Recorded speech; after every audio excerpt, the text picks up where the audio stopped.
morning, good afternoon and good evening. Welcome back to some Club 100 racing, this time for round 8 at Whilton Mill. Well, it's actually, no, it's not round 8, it's round 2. It's in place of round 8. Yeah, this was the meeting that was meant to be earlier in the year, but it ended up being moved because of the addition of the new last corner. But enough of that, we'll talk about that later. We're going up the hill for Heat 1. You can see there Joe Holmes starting towards the back. We had larger grids in this one, only 9 heats rather than 12, but the same amount of people that you would have in a normal 12 heat rotation, so larger grids. And Joe and I working towards the back. We see 2 cars off towards the left there, getting into a spot of bother, and that's going to be really painful in terms of their chances of making an A or B final, being that far back after lap 1, having to get themselves acquainted with the racing surface and trying to get back on pace with everyone in front. But you can see there, drivers in front getting a little bit or tripping up over each other. That allows me to go around kind of like the outside going in towards the boot, and here's this new section. We've got like a flick right and then a flick left, really slowing down this last section, keeping it a bit safer, but I'd probably say hurting the flow a little bit of this Whilton Mill circuit. But safety is more important at the end of the day. We don't want people hurt due to an unsafe bit of racetrack. But as we go up the hill here, we're just about able to keep our nose on the right hand side of the driver in front, able to carry a bit more speed through the braking zone in towards Christmas Corner, and that's on the position. We've got Mo Hassan here, arm aloft, going down towards Ashby.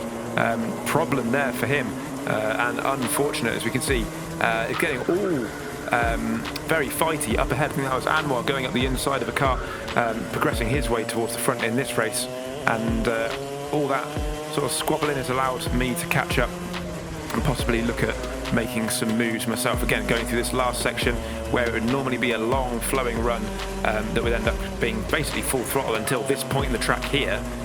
There's now the sort of twisty bit, which on the Saturday when we were doing SP60 there was a little bit more space available on the first curve. You could launch it a bit more, but they covered it over a bit as we go into Joe Holmes' rave party.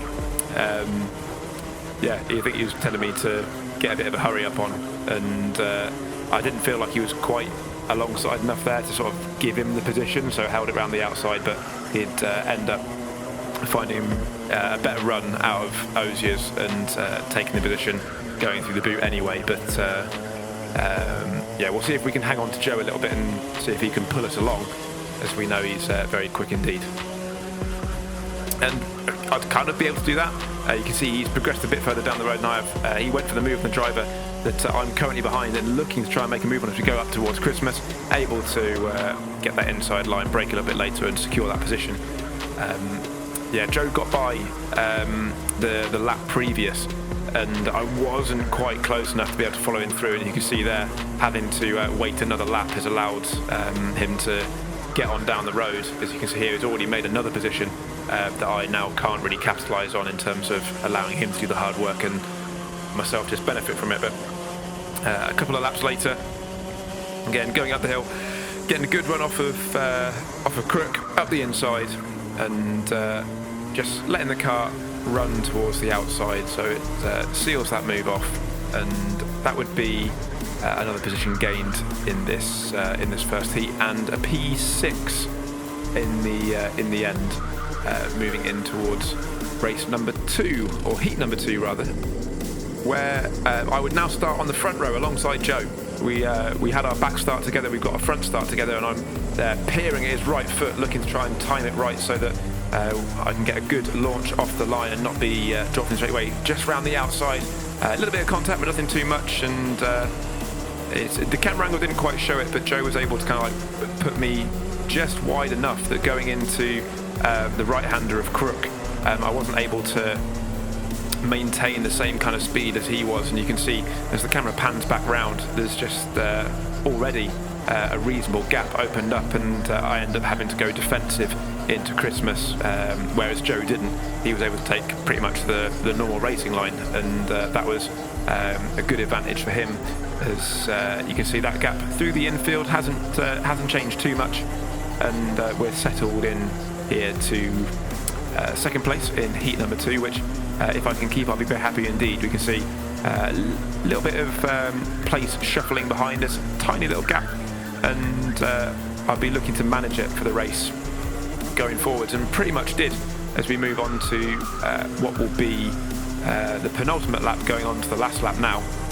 You'll be able to see the karts just sort of sneaking into view there where they'd be managed to break down the gap to myself. I wasn't able to really make any inroads into Joe in front. He was pulling out about a tenth or so each lap to get him this comfortable lead that you can see in front now. But going on to this final lap, I was now starting to think, okay, well, I need to start defending from the karts behind. They've been sort of progressing towards me, and I want to try and seal this, or secure rather, this P2, as we got Adam Britton there looking to try and go towards the outside of Christmas, not able to make that work, and he'll look to try again going down in towards Ashby, looking over, going towards the middle of the circuit to try and dissuade him from making a move, but end up getting a bit of a hit in the back as we go in towards the corner, which actually didn't hurt me too much, other than getting a sudden sort of jolt from behind, but it's forced the cars behind to get really fighty with each other. And now going towards Boo, I'm pretty much scot-free into second place, but you can see behind we've got a bit of something interesting going on here. So do you think that A, there's a safe rejoin with no harm done, B, he spins into the tyres, or C, he gets a naughty finger from the marshal? And yes, you'd be absolutely correct. It was none of those. It was option D, and he spears off, taking out both P3 and P4. And so with that, let's move on to heat number 3, where we'll be starting pretty close to where we were in the first race. So our sort of back and middle start were sort of two middly backy starts, and then suddenly a wild Super GT appears, making a sort of one-off appearance in the Club 100 paddock. I think doing some sort of promotionally things for JV. But it's cool to have him on the grid, and he's a very nice guy, is Steve Brown. Had a chance to chat to him in the course of the day, and yeah, very nice indeed. As we move up the hill, managed to get a relatively clean start in heat number 3, going to the inside to see if anything opens up there, but nothing does. Anwar going around the outside, looking to try and hold that momentum as he goes around, but gets stuck on the outside drive there. We've got Dan Grocott getting all out of shape up the middle, forced to the inside, looking to try and keep it, and then gets pushed on, loaded something chronic, and gets sent straight into the side of Anwar. He ends up spinning all the way around, and I don't know if he had to get out the kart to restart from the grass, or whether he was lucky enough to kind of just about keep it on the track. But yeah, huge hit, ended up taking out Anwar and somebody else, I think, as well. And yeah, it's unfortunate because the starts in general have been pretty clean over the course of Sunday, and then for whatever reason, big old loading going into Ashby, which less than ideal. But we have to soldier on, and we sort of find ourselves able to go up the inside of Osiers here, not able to quite make the move work, but able to keep it just alongside enough that we have the inside going towards the boot. You might have seen it was 3 wide for a moment there, but owing to trap position, I was able to secure it off and move up another position, trying to fight back and make something of this race. The pace was actually really good in this heat. The kart felt good, and it's one of those what-if races, I think, because we have a look at the inside, get pointed through there from the super heavyweight, not looking to try and fight it too hard, just trying to run the quickest way as possible, which is lovely for me. It means I don't have to lose too much speed as we skip ahead and find ourselves behind Scott Parker, who has a little bit of a sniff going up the inside of Ashby, but nothing doing. Has another little look up the inside of Wilkins, which compromises him, and tries to do the old come on, let's think about it, let's move forward together. And I'm like, absolutely not, Scott. You're in a position here to allow me to move forward, so I'm going to take it. And yeah, as I was saying a minute ago, the kart felt good, and I think it was a bit of a what-if race. Maybe could have been a podium if it hadn't been for the messy start on lap 1 at Ashby. But able to pick up another position as we go across the start line. Kart in front was moving slowly, having been compromised, able to get up the inside again, going up the hill, having got a slightly better run through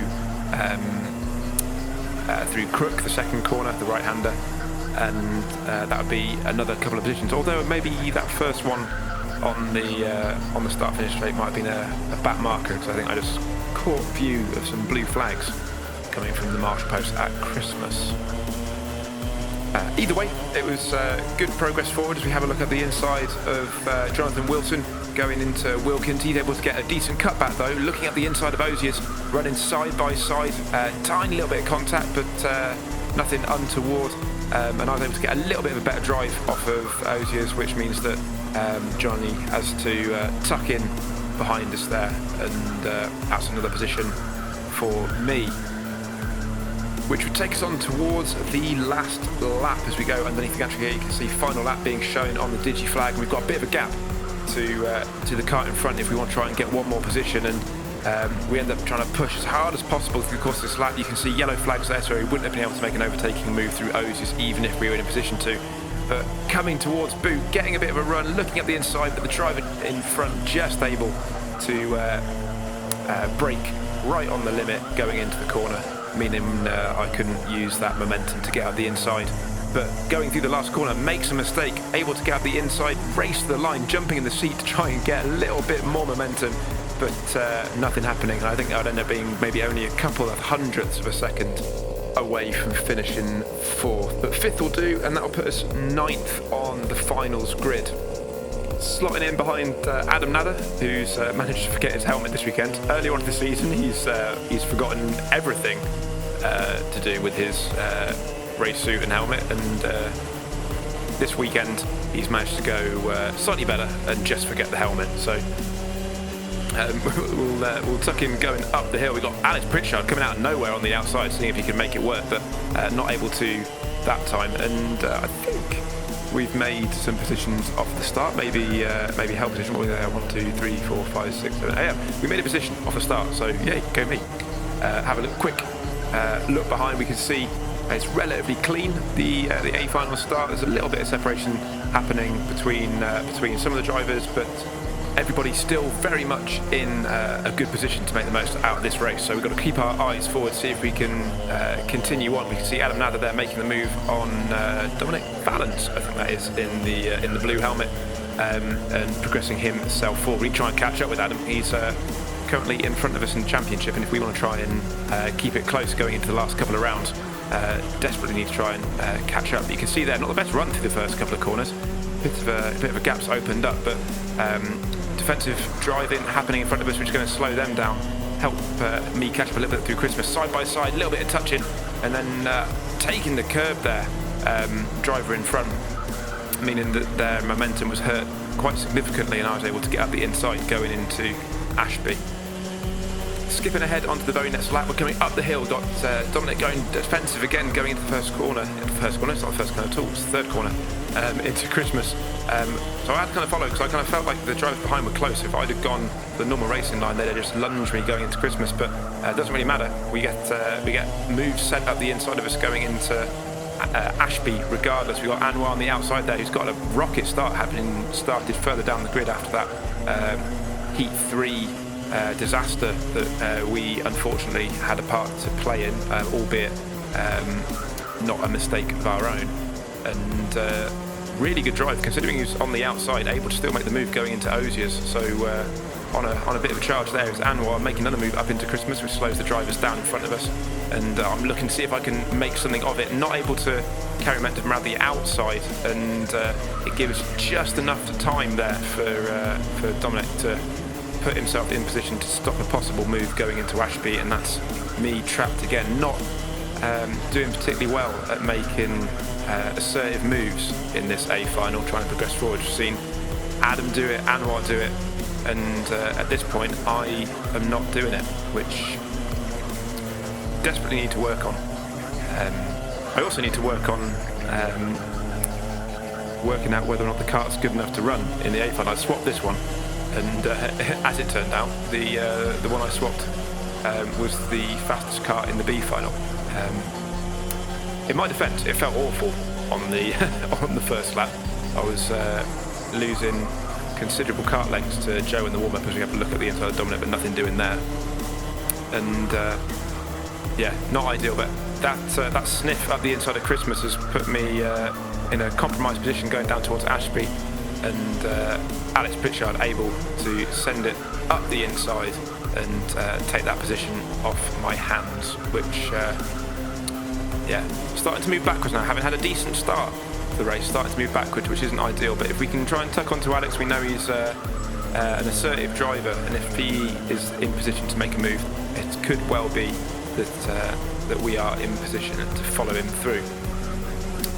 Catching up with Steve Brown now, Super GT, who seems to be ailing a little bit in this A final. Started well up the grid, but is dropping back as Alex goes up the inside. And as I was saying, if I could have been on his bumper, I might have been able to follow through. But as is the case, I was not, and therefore could not.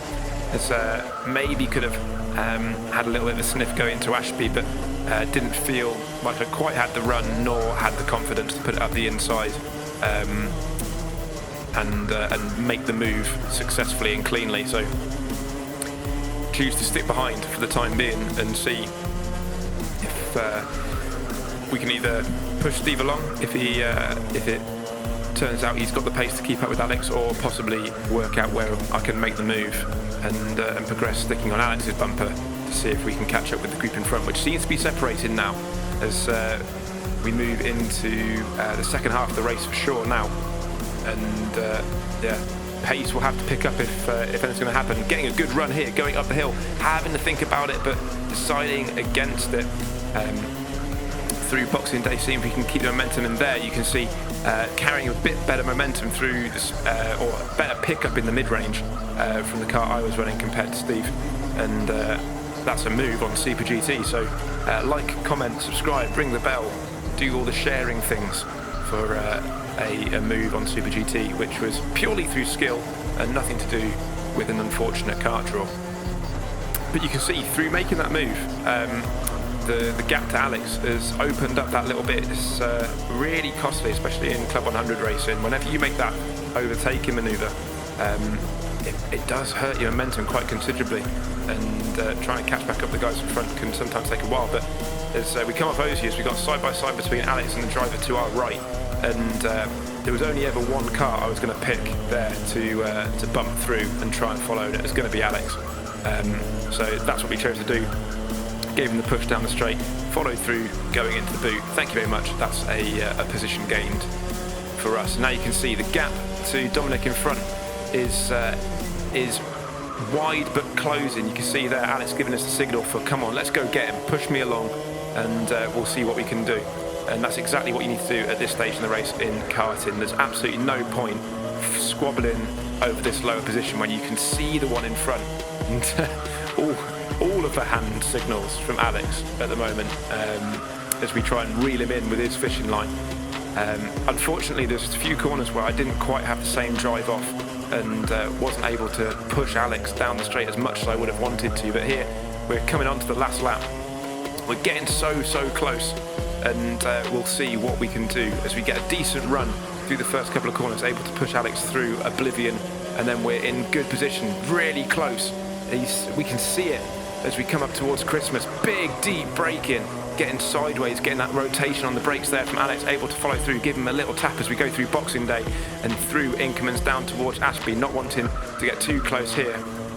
Instead choosing to get on the brakes a little bit earlier, get a good drive off so we can push him going back up the hill and then through Wilkins down towards Osies, where you can carry a lot of speed so long as the front end of the kart is behaving. Both of us able to get a good run through there, and it's just looking like it's a little bit too far away. Can we make one move going through into the boot? And no, not able to. Too far away from Dominic, too far away from Alex to even think about the move myself. And that, unfortunately, would be a P8 finish. One more lap, I think, and we would have been able to catch up and possibly make a move. But P8 in the A final. Lots of very competitive drivers in this one. So to finish P8, decent result. I think that was fifth overall in no, not fifth overall, fifth in class, 8 overall. As we have a look at the championship. We've dropped a little bit further behind Adam Nather, but we have jumped up into 7th owing to the fact that Mikey Nichols hasn't been with us for the last couple of rounds, meaning that his drop scores have been affected slightly. But thank you very much for watching. Hope you enjoyed, and until next time at Shennington, another close one for me, which is good. As always, have a good one.